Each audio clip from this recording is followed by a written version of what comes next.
Claire and her team enter the boardroom putting the decorations together as they intensively make preparations for the event taking place in their organization. Parker, Claire's boss, comes in and tells Claire of how proud she is of her and hopes she makes lots of money from the event. The clients who are supposed to show up for the event call Claire and inform her that they are no longer coming. The disappointment that day makes Claire devastated and she starts to drink. Her sister Suzanne calls to check on her and realizes she's not okay.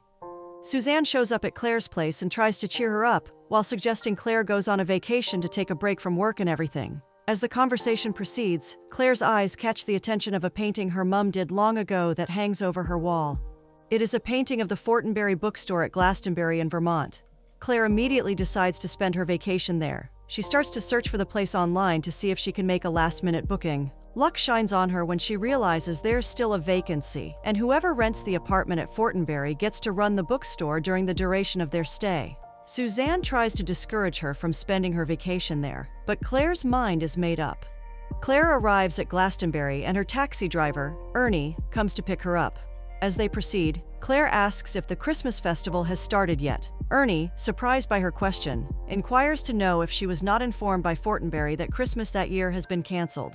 He further explains that after a big flood came up and took over all the businesses in the village, the merchants decided it would be wise not to celebrate Christmas that year. Ernie drops her off at Fortenberry and bids her goodbye. Claire enters the bookstore and starts calling out to whoever is to attend to her. Mary Tumulty, Mrs. T for short, immediately comes out to attend to her. After showing her around, Mrs. T brings out an old register and tells Claire that the register has been signed since 1906 by whoever comes for a stay during the holidays. She also explains that at the end of their stay, they write something nice about Glastonbury and of course Fortenberry. Mrs. T takes her to the apartment she would be staying in and tells her that her nephew owns the place, and he has a workshop in the back of the store, which was built by his great-great-grandfather in 1888. She also tells Claire that if she ever needs anything, she should meet her nephew at his workshop. Mrs. T bids her goodnight and leaves her to rest for the night. Claire decides to take her bath, but as she tries to turn on the shower, it breaks. She quickly runs out to the back of the store to seek help from Mrs. T's nephew, Andrew. Andrew follows her and fixes the shower. After fixing the shower, they come back to the living room and Andrew writes out his number and hands it over to Claire, permitting her to just call whenever she needs help. Just then, Andrew sees Claire's painting by her table stand and questions where she got it from. Claire explains her mom did the painting years ago when she came to visit Glastonbury. Andrew compliments the drawing, acknowledging she captured the place exactly the way it used to look, and also states that he remembers the curtains in the painting from when he was a kid. His mom made them. Claire decides to do a proper cleanup in the store as it is dirty and unkempt. During the process, Andrew walks in and demands to know what is happening. Claire explains she is trying to put the place in order. Claire takes a stroll to Andrew's workshop at the back of the store to take the bookstore's key. Getting there, she discovers Andrew makes beautiful sleigh bells. Andrew tells her he used to make and sell the bells at the store during Christmas, but not anymore. Andrew hands her the store key with one of those beautiful bells attached to it. Seeing how beautiful it looks, Claire takes a picture of it. Andrew tries to stop her, asking why she is taking a picture of it. And she explains it is good for business and that she is only trying to help. Andrew tells her he does not need such help and she apologizes before taking her leave. Alicia comes to the bookstore to check out some books and even gets book recommendations from Claire, but she steals a book thinking no one will see her. Claire sees Alicia though and stops her before she leaves the bookstore. Alicia pleads with Claire not to call the cops on her or report her to her parents and promises not to steal again. Claire agrees not to report her and hands over the book to her, telling her to read and return when she is done, and even gives her an additional book to read. The next day, Alicia shows up with a plant she got from her mom's farm to tell Claire thank you and also return the book she was given, stating she is done reading them. Claire decides to host an open house cocktail reception at the bookstore, with hopes that it would be a great impulse for customers to patronize them. Andrew tries to discourage her, stating it's not a good idea at the time, but she refuses to listen, asking him to just trust her. The open house reception becomes a ghost town, as no one shows up. Andrew tastes the cocktail Claire made in preparation for the event, and tells Mrs. T that it tastes nice. Mrs. T tells him to go tell Claire himself, stating he acts like he does not want her to succeed. Andrew walks up to Claire and tries to start up a conversation. He admits that her cocktail tastes nice and asks to know what she uses in making them. Claire tells him she used cranberry juice, vodka, and bitters. She also makes her own bitters. Andrew, impressed, further asks where she learned how to make bitters, and she explains she once worked as a bartender while trying to put herself through school. Claire apologizes to Andrew for food wastage and agrees she blew things up as she failed to read the marketplace. Andrew assures her that food is not wasted over there and he will take care of it.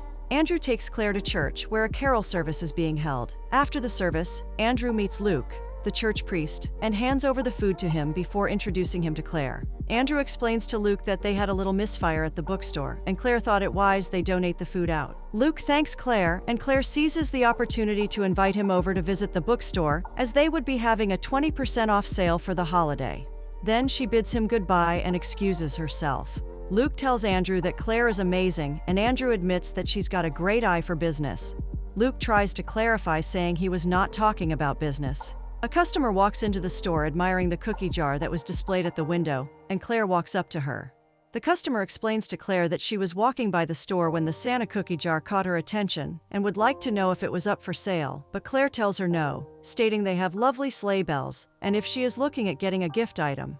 Showing the bells to the customer, she further tells her that they were handcrafted by Andrew Fortenberry. The customer admits that the bells are wonderful and artistic and would like to get some as her daughter loves anything handcrafted. The customer turns to Andrew, who had been behind them, to confirm if the bells were truly handcrafted by him, and Andrew admits to crafting them, stating his workshop is at the back of the bookstore. The customer agrees to take the bells only if Andrew agrees to sign them, stating she wants to be able to tell her daughter she met the artist in person. Claire enters the Chamber of Commerce while Putnam, the president of Commerce, is giving a speech. After speaking, he opens the floor for new ideas, and Claire signifies her interest to speak while stepping out. Claire introduces herself and reveals she wishes to talk about the Christmas festival. Putnam tells her the board has voted already. Claire agrees that she is aware of that, but since the last few days they put out Christmas decorations, they've seen a fast increase in sales and thought it wise to bring up the topic of Christmas. Putnam, not paying attention to her, states that all Christmas events are canceled. Claire, not giving up, explains that Main Street looks like a ghost town celebrating her funeral instead of Christmas, and all the members agree to this. Claire, still trying to convince him, says she knows it's too late to salvage the festival, but what about doing a piece of it? Instead of the luminaries all month, they can start a week leading up to Christmas, and the 1 week of midnight mad sales could just be one night. Putnam, cutting her short, asks if there is anyone with other contributions. Claire, disappointed, tells Putnam that he is being short-sighted, and Putnam, still ignoring her, ends the meeting. Setting up the store, Claire tells Andrew that Mrs. T once mentioned that she used to host a book reading during holidays, and she is thinking of hosting one. Andrew reluctantly tells her that book reading requires lots of work, but Claire assures him that they won't be doing too much, and she will ask Alicia for help. With Andrew agreeing, they start making preparations. Luke shows up for the book reading, and Claire walks up to him to thank him for showing up. Luke introduces Claire to Aaron, his husband, and their baby Mabel. Luke also appreciates her and tells her how happy he is to see what she's doing. Claire, trying to hold a conversation with Aaron, asks to know how it is living here as two dads with a baby. Aaron explains it's pretty good, but since he's from Boston, he was a little worried at first, stating one has to be careful about stereotyping small towns. Claire agrees, saying this place surprises her every day. Andrew enters the bookstore and is amazed at the number of persons who turned up for the book reading. Still looking around and taking note of things happening, Andrew sees an unusual smoke. Calling Claire's attention to it, they quickly go in the direction of the smoke and try to put it out. Covered in ashes, Andrew and Claire excuse themselves to go clean up at Andrew's workshop. At the workshop, Andrew offers to help Claire scrub her hands after he's done with his. Feeling lost in the moment, they're about to kiss when Alicia walks in, interrupting them. The next morning at the bookstore, Andrew tries to talk about last night, but Claire tells him it doesn't make any sense since she'll be leaving soon. Andrew agrees, stating he's not in any way looking for commitment. Claire further tells Andrew they should keep things as co-workers and friends. Claire enters the bookstore and realizes they no longer have sleigh bells for sale. She asks Mrs. T what has happened to all the bells, and Mrs. T explains that a woman from Maine came and bought all 6 of them. Excited, Claire asks Alicia to go tell Andrew to put together some more bells. Alicia, on getting to Andrew's workshop, hears his conversation about selling the bookstore with someone over the phone. Alicia quietly leaves to go inform Claire and Mrs. T what she just heard. Claire immediately approaches Andrew and demands to know why he wants to sell the bookstore. Andrew tells her he appreciates all her efforts, but she does not need to get involved in this, as it's none of her business. Putnam passes an information round, stating the luminaries are back up for a week, and the volunteer team should set up the streets in preparation for Christmas. During the volunteer setup, Claire asks Andrew to explain the reasons he wants to sell the bookstore. Andrew tells her that ever since his parents passed away, the bookstore has been consuming his life. He does not travel or date, and he would like to start up his own family someday. He further explains he no longer wants to fix broken pipes but desires to go into blacksmith full-time, and maybe open his own store. But he can't do that with the bookstore hanging over his head. Claire goes to visit Putnam at his office to tell him that they would be needing another box of photos at the bookstore, and Putnam assures her that he is on it. He asks her to wait while he goes down the hall for a second. While waiting, she sees the redevelopment plan for the bookstore and quickly leaves to inform Andrew. She tries telling Andrew about her findings, but he shuns her, demanding to know if her reason for coming here is to escape her problem. Andrew further asks her why she is so invested in the place, and she replies that she's not invested in the place, rather she's invested in him. Claire bids everyone goodbye and goes back to New York. Mrs. T stumbles upon a write-up written by Claire's mom while flipping through the register and sends it to Claire. Claire, reading the message, realizes her mom is right, and she needs to go after her dream and do what makes her happy. She goes back to Glastonbury, and upon her arrival she meets Andrew at the bookstore. She's trying to explain when Andrew walks up to her and shuts her up with a kiss.